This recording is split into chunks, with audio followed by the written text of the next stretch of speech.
My name is Claire Bennett, and I'm 32 years old. Before that night, I thought I understood what cold felt like. I was wrong. The storm hit Millbrook, Vermont. Without warning that December evening. The kind of snowfall that swallows streetlights whole and turns the world into static. I was driving back from my shift at the diner. Wipers fighting a losing battle. When I saw something that didn't belong on the side of Route 9. A small shape, kneeling in the snow. I pulled over before I even decided to. My boots sank into drifts up to my ankles as I ran toward her, a little girl. Maybe 10 years old, no coat. Her thin sweater soaked through. Her bare hands wrapped around something on the ground. Someone. Please don't close your eyes, she was sobbing. Her voice cracking with every word. Please, please, don't leave me too. I froze for half a second. Then I saw him, a man sprawled across the frozen shoulder of the road. His dark wool coat stained darker still at the side. Blood spreading slow and terrible against the white snow beneath him. Even half-conscious, even bleeding. Something about him didn't fit this road. This storm, this forgotten stretch of highway. His watch alone probably cost more than my car. Sweetheart, move back, let me see him, I said, dropping to my knees beside her. She didn't move. Her small fingers were locked around his hand like letting go would kill him faster than the cold already was. I found him, she whispered. He was just lying here. I didn't know what to do. I pressed my fingers to the man's throat. A pulse, faint, but there. His lips had gone the color of the snow around us. What's your name? I asked the girl gently, pulling off my own coat to lay over the man's chest. Ivy, she said. I don't have anywhere to go either. That's why I was walking. Something in the way she said it, flat, practiced. Like she'd said it 100 times to people who never really listened, hit me harder than the cold ever could. I grabbed my phone, hand shaking, and dialed 911. Stay with me, sir, I said. Gripping his other hand now. Snow gathering in my hair, my knees numb beneath me. Both of you. Just stay with me. That's when his eyes opened. Just barely, and fixed on me with a look I would spend the rest of my life trying to forget. Don't, he rasped. Don't let them find her. The sirens felt like they took forever. Though the dispatcher later told me it was only 9 minutes. 9 minutes kneeling in a snowstorm with a bleeding stranger's hand in mine and a shivering child pressed against my side, refusing to let go of either of us. Don't let them find her. His words kept looping in my head even as the paramedics pulled him onto a stretcher. Even as they wrapped a silver blanket around Ivy's small shoulders. Find who? Find her how? None of it made sense, and the storm wasn't giving me time to think. Ma'am, are you with them? One of the paramedics asked, already moving fast. No, I just found them, I said. But she doesn't have anyone. I can't just leave her here. He gave me a look I recognized from working nights at the diner. The look people give you when they don't have an answer and don't have time to find one. Social services will meet us at the hospital, he said. You did the right thing, ma'am. Follow if you can. I followed. The ER at Millbrook General was too bright after the darkness of the highway. Too loud after the silence of the snow. Ivy sat wrapped in a blanket in the waiting area. Her knees pulled to her chest. Watching the doors they'd wheeled him through like she expected them to swallow him whole. I sat beside her. He's going to get help now, I said. You did good, Ivy. You saved his life. She looked at me, and for a 10-year-old, her eyes held something far too old. He said the same thing you did, she whispered. Before he closed his eyes. He said, don't let them find her. My stomach tightened. Did he say who? She shook her head slowly. But there was a car, she said. Before you came. It stopped near him. Someone got out, looked at him, and just left him there. In the snow. Like he wanted him to die. The words hit the room like a dropped glass. Ivy, I said carefully, did you see their face? She hesitated. And in that hesitation I understood something was about to change everything. No, she said. But I saw what they were wearing. A jacket. Same one you're wearing right now. I looked down at my own coat, the one I'd draped over him in the snow, now hanging damp around Ivy's shoulders, and felt the blood drain from my face. Because I hadn't been the only person wearing one like it that night. I had seen it before. On someone I knew. I didn't sleep that night. I sat in a plastic chair outside the ICU, replaying Ivy's words over and over. A jacket like mine. Navy blue, that specific worn patch on the left elbow. I'd only ever seen one other person wear a coat exactly like it. Daniel Cole. My landlord's nephew. Who fixed cars 2 streets from the diner and always seemed to know more about my schedule than a stranger should. I told myself I was wrong. It was a snowstorm. Half the town owned navy coats. I was exhausted, scared, grasping at shapes in the dark the same way Ivy had grasped at a stranger's hand. But I couldn't shake it. A woman in a gray blazer approached around 6 a.m. holding a clipboard and a tired, practiced smile. Ms. Bennett? I'm with Child Protective Services. We understand you brought the child in. Ivy, I said. Her name is Ivy. She doesn't have anyone. We're aware. She's been in the system before, ran from a group home. 2 counties over about 6 months ago. The woman's voice was gentle but clinical. The tone of someone who'd said similar sentences 1,000 times. We'll need to place her back into care. Something in me went cold, colder than the storm outside. She just watched a man almost die in her arms. You're going to hand her to strangers tonight? It's protocol, Ms. Bennett. I looked through the small window into the room, where Ivy sat wrapped in a hospital blanket, staring at nothing, and I thought about the way she'd said, I don't have anywhere to go either. Like it was just a fact of weather, not a wound. Can I request temporary emergency placement? I asked, the words leaving my mouth before I'd fully decided them.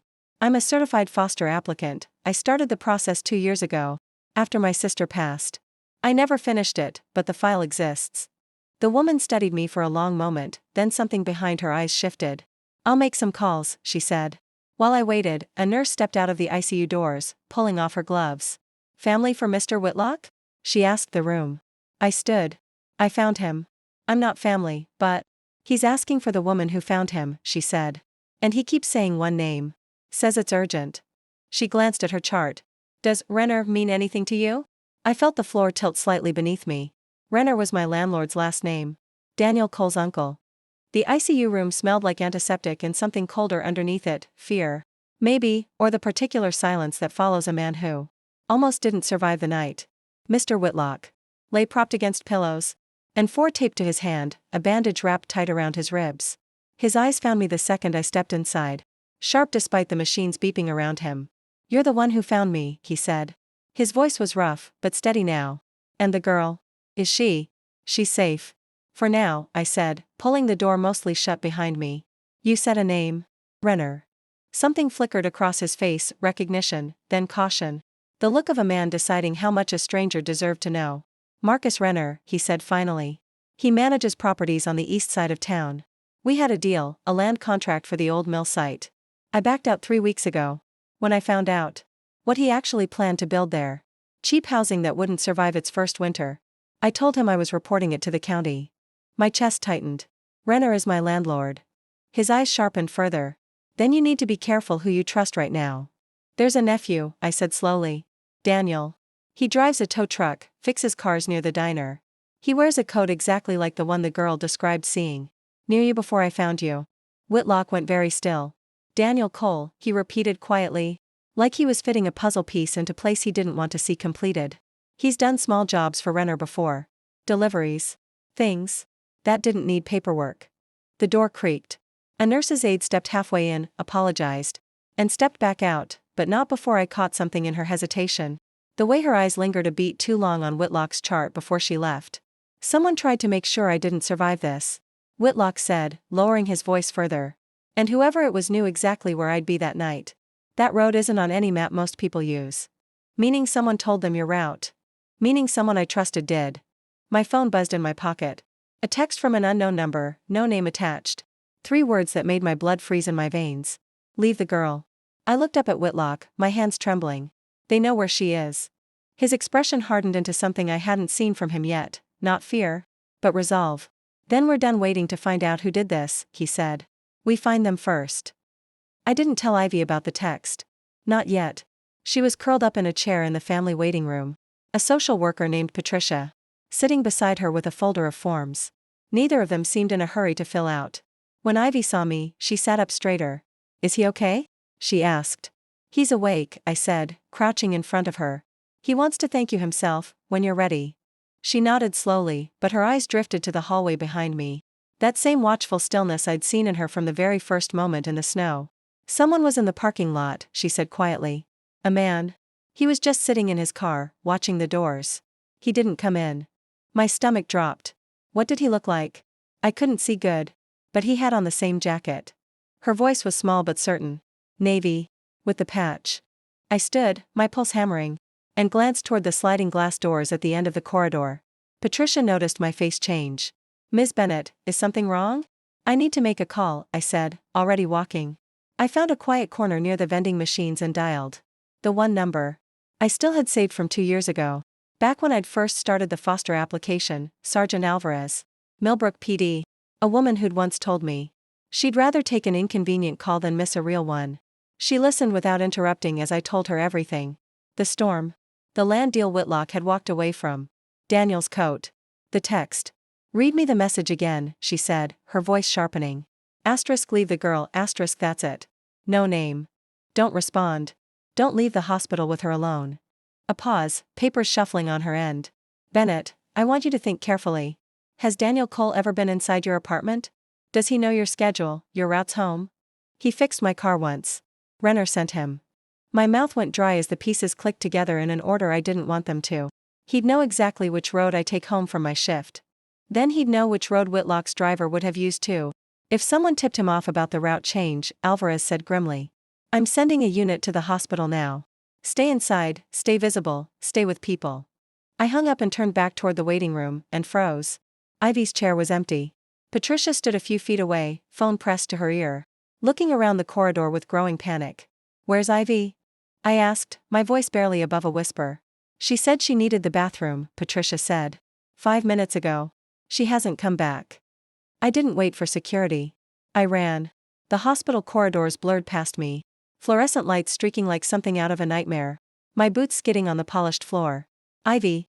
I called, pushing open the door. To the women's restroom. Empty. Water still running in one sink. Like someone had left in a hurry. She wouldn't just wander off. I said, more to myself than to Patricia, who'd caught up behind me, breathless. Not after everything. She doesn't trust strangers enough to go anywhere alone. That was the thought that broke something loose in my chest. Ivy didn't trust strangers. Which meant if she'd gone somewhere, someone had convinced her they weren't one. I grabbed a passing orderly. Did you see a little girl? Brown hair, hospital blanket. Maybe 10 minutes ago? He hesitated, then nodded slowly. Yeah, she was with a guy. Said he was her uncle. Figured it was fine, she wasn't crying or anything. Just walked right out with him toward the east parking lot. The floor seemed to tilt beneath me. What did he look like? Dark jacket. Navy, I think. Didn't really clock his face. I was already moving. Patricia shouting something behind me about security and protocol. But none of it mattered. I hit the east exit at a dead run. Cold air slamming into my lungs, snow still falling in slow, indifferent spirals under the parking lot lights. And there, near the far row of cars, I saw them. Ivy, small and still in her blanket, standing beside a dark sedan. A man in a navy jacket crouched slightly in front of her, one hand resting on her shoulder, guiding her toward the open passenger door. Ivy! I screamed. She turned. Even from that distance, I saw the fear flash across her face, not fear of me, but fear of him. Like she'd only just understood what was happening. The man looked up. For half a second, under the parking lot lights, I saw his face clearly for the first time. It wasn't Daniel Cole. It was Marcus Renner himself, my landlord, his expression calm, almost gentle. The mask of a man who'd spent years convincing people he was harmless. Claire, he called out, his voice smooth as ever. This isn't what it looks like. I'm just making sure she's somewhere safe. Ivy pulled back from his grip, stumbling a step toward me. And that's when I heard the sound that stopped my heart completely. A car door slamming shut behind me. Footsteps crunching fast through the snow. Someone closing in from the direction I'd just come from. I wasn't the only one who'd followed her outside. I spun around. Every muscle braced for another threat, and found Sergeant Alvarez jogging toward me. 2 uniformed officers right behind her. Radios crackling against the hush of falling snow. Police. Step away from the child. One of them called out, already moving past me toward Renner. Relief hit me so hard my knees nearly buckled. Alvarez must have been closer than she'd let on. Or maybe the hospital call had triggered something faster than I realized. Either way, for the first time since the storm began, I wasn't the only one standing between Ivy and whatever came next. Renner's calm expression cracked for just a second. A flicker of something desperate, before it smoothed back into practiced innocence. Officers, thank God. I found her wandering near the lot. I was bringing her back inside. That's a lie, Ivy said. Her voice was small, but it didn't waver. He said he was Mr. Whitlock's friend. He said you sent him. She looked at me. He knew your name. That's why I went. My blood turned to ice. He'd used me to get to her. Alvarez's eyes hardened. Marcus Renner, we need you to come down to the station. We have some questions about a land contract. And about a man who nearly died on Route 9 2 nights ago. This is absurd, Renner said. But his voice had lost its smoothness now, edges fraying. I haven't done anything. Then you won't mind explaining why your nephew's coat was seen at the scene? Alvarez cut in. Or why a car registered to your company was caught on a traffic camera near the mill road that same night. Renner's gaze flicked toward Ivy, then toward me. Something calculating and cold passing behind his eyes before an officer stepped between us and took hold of his arm. Wait, I said suddenly, a thought crashing into place. If Daniel's coat was at the scene, but Daniel didn't send that text, and it wasn't Daniel who came for Ivy. Alvarez turned to me sharply. What text? I pulled out my phone, hands shaking as I showed her the message. Leave the girl. Her expression shifted, something urgent replacing the relief of a moment ago. Bennett, she said slowly, that message wasn't sent from Renner's number. We already pulled his records this afternoon before we got here. The snow kept falling, soft and silent, but the ground beneath me felt anything but steady. Then who sent it? I whispered. Behind us, from the hospital's main entrance, an alarm began to sound, sharp, urgent, cutting through the winter air. Someone was already inside Whitlock's room. I ran before I even decided to. Alvarez shouting into her radio behind me. Ivy's small hand suddenly gripping mine. As she ran alongside me instead of staying back. Because after everything, she wasn't going to let go of me either. We burst through the ICU doors to find 2 officers already inside. And Daniel Cole pinned against the wall. A syringe knocked from his hand and skittering across the floor. Whitlock sat upright in his bed, alive, furious. Alert, he'd hit the call button the second Daniel walked in wearing a visitor's badge that didn't belong to him. He panicked, Whitlock said, breathing hard. Renner's arrest must have hit the scanner. He came to finish it himself. Daniel didn't fight the officers. He just looked broken, younger somehow than I'd ever noticed at the diner. My uncle said it was just a warning, he said quietly. The crash wasn't supposed to happen like that. And the text, that was me. I panicked when I saw the news. Thought if the girl disappeared, there'd be no witness left. Ivy's grip on my hand tightened, but she didn't flinch. She just watched him get led away, chin lifted. Like she'd already decided. She wasn't going to be small in front of him ever again. 3 weeks later, the snow had softened into gray slush. And Marcus Renner sat in a county jail awaiting trial for attempted murder, fraud, and conspiracy, undone, in the end, by a nephew who couldn't carry the weight of what he'd been asked to do, and by a 10-year-old who'd refused to let go of a stranger's hand in a snowstorm. Whitlock recovered fully. The mill site became, instead of Renner's cheap housing scheme, the foundation site for something Whitlock named simply Ivy House. A shelter and resource center for children aging out of the foster system, the first of its kind in 3 counties. And me, my temporary emergency placement, became permanent guardianship. 2 weeks before Christmas. The paperwork I'd abandoned 2 years ago after losing my sister finally, quietly, complete. Ivy sleeps down the hall from me now. Some nights I still hear her whisper things to herself before she drifts off. Small private words I've learned not to interrupt. But last week, for the first time, I heard her whisper something different. Thank you for not letting go. I stood in that doorway a long time after she fell asleep, thinking about a stranger's hand in the snow, and how the smallest act of staying can rewrite everything that comes after. We never walk away from someone who needs us. Not again. Not ever.